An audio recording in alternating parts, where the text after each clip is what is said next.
Bonjour et bienvenue. Dans des vidéos précédentes, on a parlé du condensateur, on a même vu le tir dans un condensateur.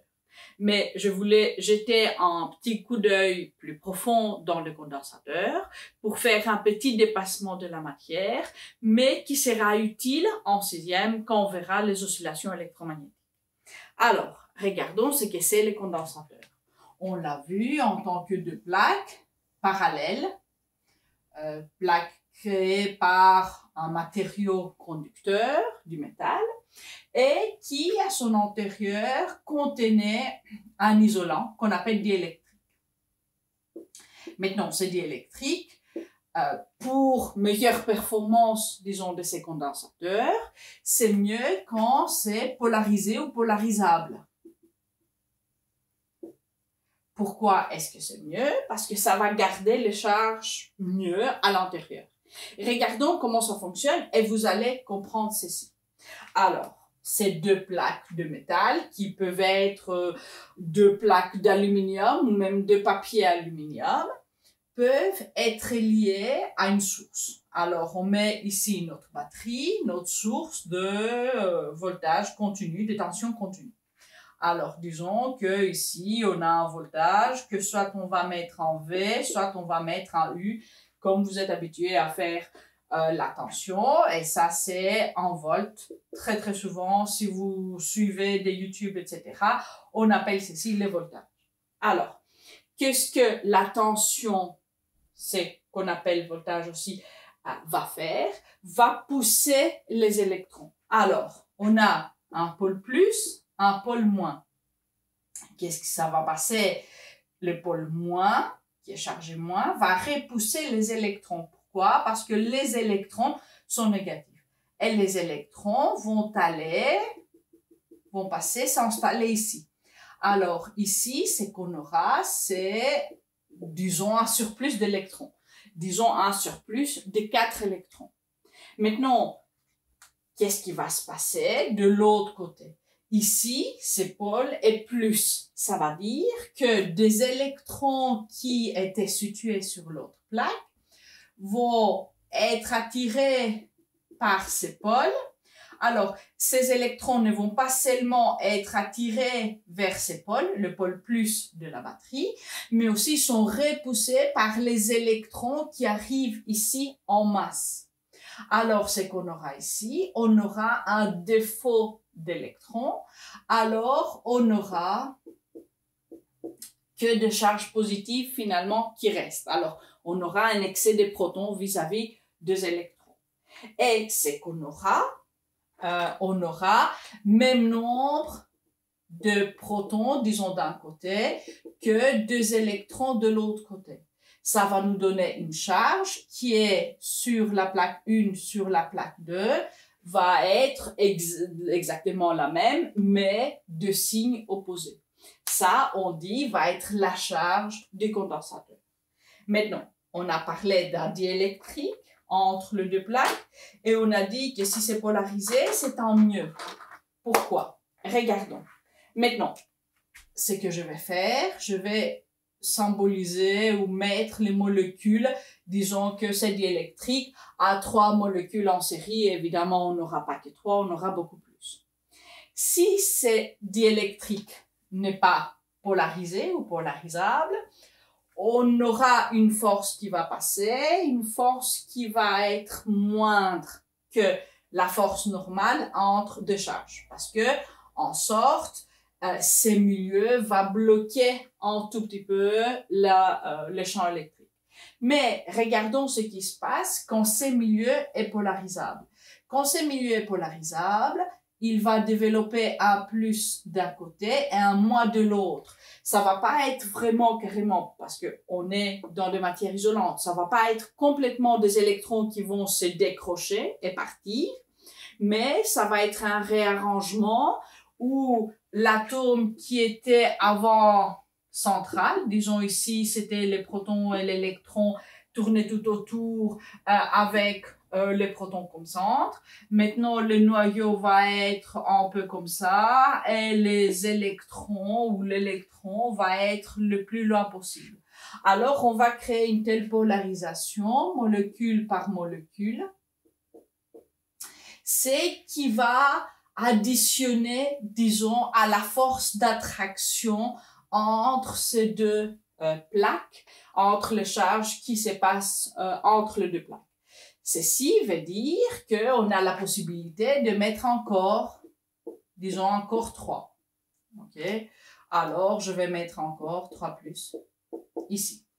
Vous voyez qu'en mettant un diélectrique qui est polarisable, on peut quand même y mettre beaucoup plus de charges. Maintenant, combien est-ce qu'on peut mettre? Combien de charges est-ce qu'on peut stocker dans une telle structure?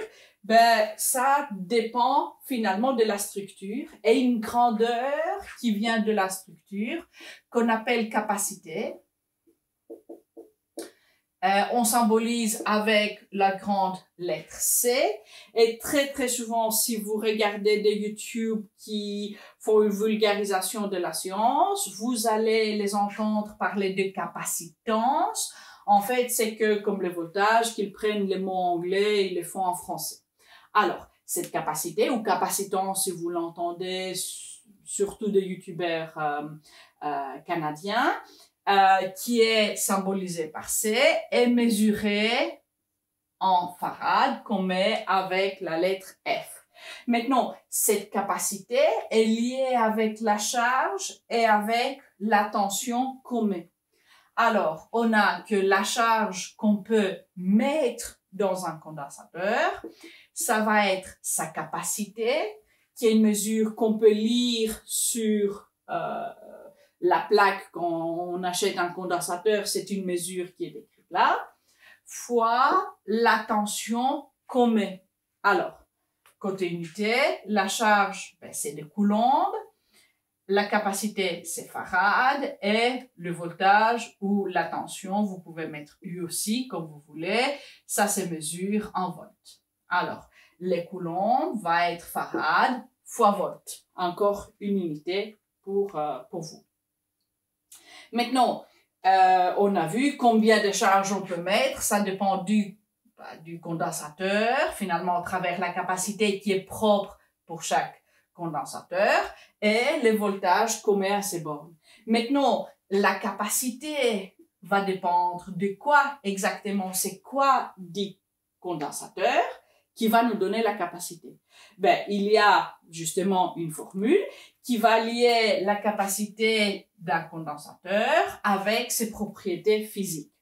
Alors, d'abord, on va commencer par le diélectrique, parce que ça, c'est très important. Alors, la capacité va être, vous vous souvenez de ça, la permittivité du vide, et qui est multipliée par la permittivité relative, qui est une mesure propre aux matériaux qu'on utilise. Alors, si le condensateur est dans l'air, on va utiliser seulement la permittivité du vide. Si on a un matériau diélectrique, on va multiplier par ER, qui peut nous faire finalement multiplier cette capacité par plusieurs fois. Alors, seulement une mesure. Si on a de l'eau pure, sans sel, parce que là, ça peut devenir conducteur, cette permittivité est de 80. Ça veut dire que si on met notre condensateur dans l'eau pure distillée, etc., ben, on aura 80 fois la capacité qu'on aurait eu dans l'air. Alors, une fois qu'on a regardé les matériaux, ce qu'il y a entre, regardons comment ça dépend, la capacité dépend de valeur physique du condensateur. Alors, là, il y a une fraction et on commence par O, par A, qui est l'air de plaque.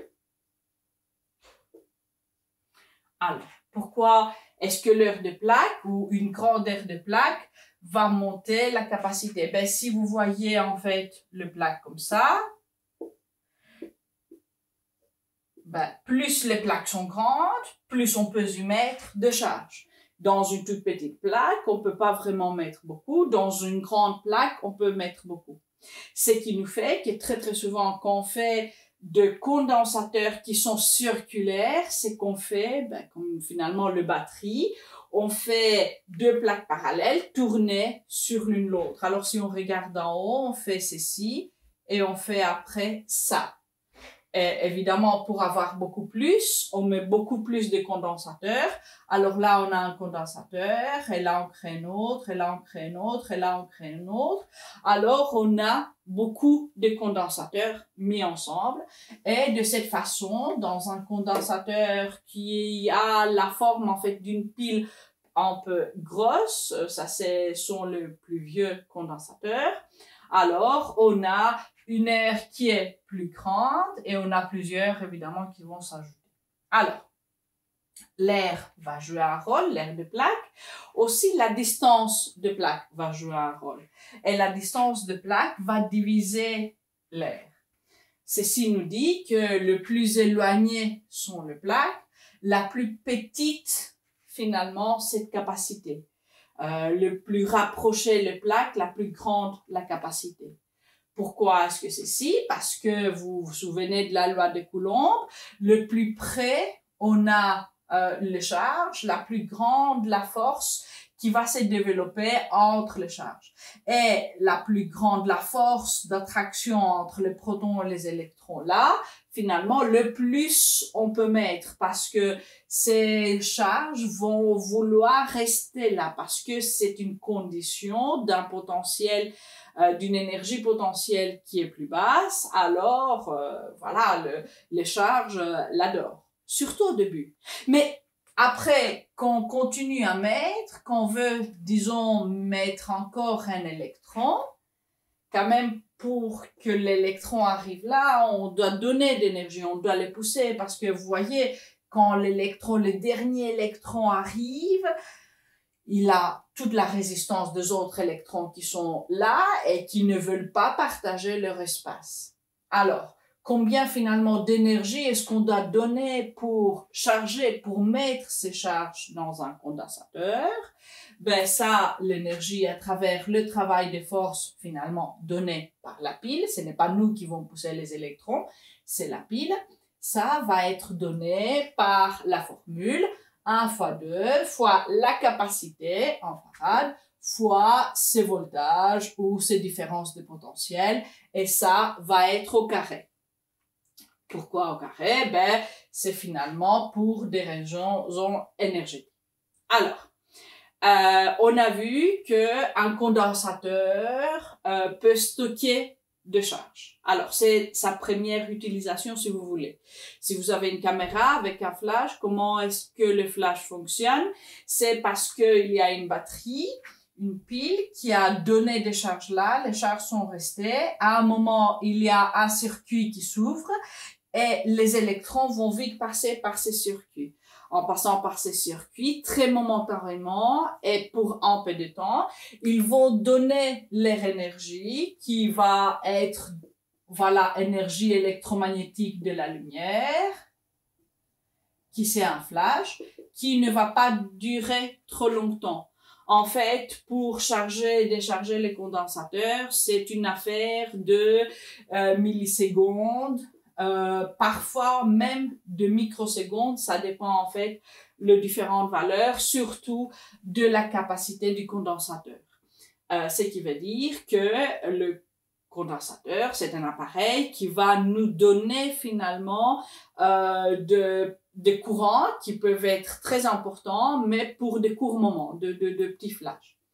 Maintenant, ça c'est une des applications finalement, une des usages du condensateur, mais il y a une autre utilisation qu'on fait dans le quotidien qui nous est vraiment très très chère parce que sans ça, il y a toute une série d'autres appareils électroménagers qui ne pourraient pas fonctionner, y compris les ordi, etc., etc.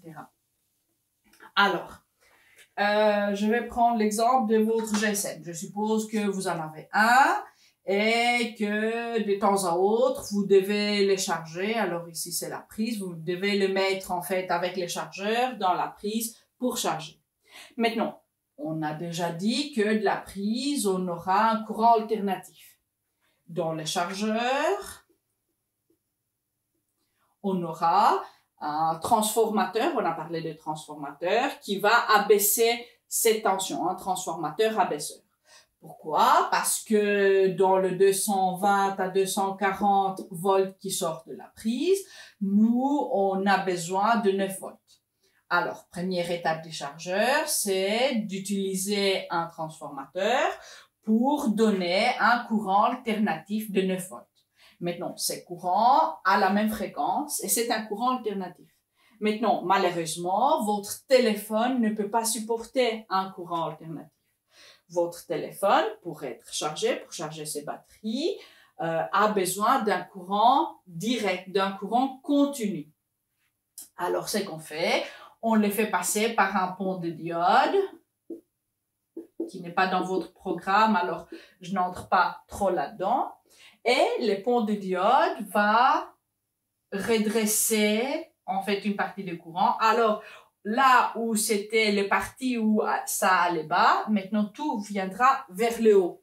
Mais ça c'est inutilisable de votre téléphone. Ça va faire la batterie de votre téléphone complètement folle. Elle a besoin vraiment d'un courant le plus stable possible. Alors ce qu'on fait, on utilise un condensateur. Et ce condensateur, ce qu'il va faire, il va venir ici, il va se charger, il va se décharger un peu, il va se recharger, etc., etc. Alors, vous voyez, ça redresse. En fait, ce que ça fait, ça redresse et ça lisse le voltage qui vient. Vous avez commencé avec un voltage alternatif et maintenant, vous avez un voltage quasi et un courant aussi quasi tout droit. Puis, après ça, vous pouvez passer par un condensateur 2 et il va lisser encore plus. Alors, comme c'est un peu comme ça, ben, il va lisser et ça va être super et votre GSM pourra être chargé. Même chose pour tous les appareils qui ont besoin d'un courant d'un voltage continu, la télé, l'ordi, vraiment tout plein de choses, de jeux vidéo, des consoles et tout. Il y a partout en fait des condensateurs. Maintenant, l'utilisation que nous on va faire l'année prochaine, ça va être exactement finalement le contraire du lissage. C'est qu'on va faire l'année prochaine, on va prendre un condensateur, on va le lier à une bobine que vous allez découvrir dans le chapitre d'électromagnétisme. On va charger le condensateur avec un courant, avec un voltage, pardon, par une pile. Et puis, une fois qu'on fait ça, on va les relier seulement par la bobine. Et alors, c'est qu'on aura, on aura un courant qui va se former, mais ce courant va faire réagir la bobine, qui va faire un contre-courant, un courant enduit, qui va recharger le condensateur. Alors, on aura un va-et-vient finalement de charge qui fera une oscillation. Alors, ici, d'une tension qui est continue, qui l'alimente au début. Une fois qu'on enlève ceci et on relie les condensateurs avec une bobine, on va créer une tension finalement qui va être alternative et dont la fréquence va varier selon le condensateur qu'on met et la bobine qu'on va mettre. Alors, ça, on va voir l'année prochaine, mais comme ça, vous êtes prêts, vous êtes préparés quelque part à voir comment, en fait, le condensateur fonctionne. Maintenant, avant de vous laisser, je voulais seulement vous dire que, comme je dis avant, on peut associer les condensateurs. On peut mettre plusieurs condensateurs l'un après l'autre ou l'un avec l'autre pour avoir la capacité qu'on veut. Parce que quand on achète des condensateurs, on ne peut pas avoir n'importe quelle capacité, on achète seulement en fait déjà fait. Maintenant, il y a des condensateurs qui sont réglables et c'est exactement ce que vous utilisiez dans le vieux temps en fait pour la radio, pour régler la fréquence des radios. Maintenant, tout ça, ça s'est fait via des transistors. Mais on va pas entrer là-dedans, c'est vraiment aller beaucoup trop au-delà de votre matière. Maintenant, je voulais vous donner seulement la formule d'association des condensateurs. Alors, comme les résistances, il y a, voilà, une association en série et il y a une association en parallèle ou en dérivation. Alors, comment l'association est faite? C'est exactement à l'envers de ce qu'on a avec les résistances. Alors, en série, on aura 1 sur la capacité totale, C1 sur C1 plus 1 sur C2 plus etc. comme on avait en parallèle avec les résistances. Pourquoi c'est ça? C'est parce que quand on met des condensateurs en série, alors comme ça, C1, C2, C3, c'est qu'on a un partage finalement de la même charge. Alors, on a ici, si on a ici 4 plus, on aura ici 4 plus. Pourquoi? Parce qu'ici, il y aura 4 moins. Ici, il y aura 4 moins, 4 plus et 4 moins. Vous avez l'idée. Alors, c'est qui va être le commun entre chaque condensateur, c'est la charge. Et ce qu'on met en tant que voltage ici aux bornes va être partagé entre le condensateur. Alors, on aura U1, ici U2 et ici U3. Alors, dans des cas de parallèle, ben vous avez, je suppose, deviné quand j'ai dit que les choses sont à l'envers. Alors, quand on a des condensateurs, disons, qui sont en parallèle, comme ça,